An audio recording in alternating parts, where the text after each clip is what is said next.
تحریک انصاف کے رہنما اسد قیصر نے سعودی عرب سے معاہدے اور دیگر عالمی معاملات پر حکومتی فیصلوں کے حوالے سے کہا ہے کہ اتنے بڑے بڑے فیصلے کر لیے لیکن پارلیمنٹ سے پوچھا تک نہیں۔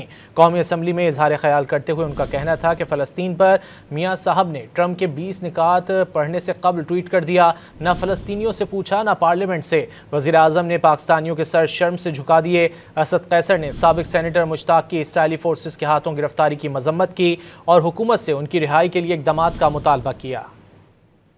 آپ اتنی بڑی ڈیسیجن لینے جا رہے ہیں، یہ پارلیمنٹ 47 کی صحیح، لیکن جو کچھ بھی ہے آپ اس پارلیمنٹ سے تجاویز لیتے۔ اس وقت سب سے امپورٹنٹ ایشو فلسطین کا ہے۔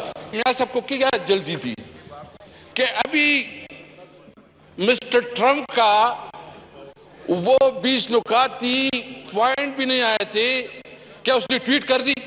بجائے اس کے کہ وہ فلسطینی سے پوچھتی جس کا مین مسئلہ ہے، بغیر پارلیمنٹ سے پوچھے، بغیر پولیٹیکل پارٹیز سے پوچھے، اس نے ٹویٹ کیا، اس نے پورے پاکستانی قوم کے جذبات کی توہین کی ہے۔ ہمارا سینیٹر مشتاق صاحب جو اس وقت اسرائیل کی حراست میں اس کو اریسٹ کیا گیا ہے، ہم اس کی مذمت کرتے ہیں اور مطالبہ کرتے ہیں کہ حکومت پاکستان اس کے لیے ڈپلومیٹک چینل کے تمام ذرائع استعمال کرے۔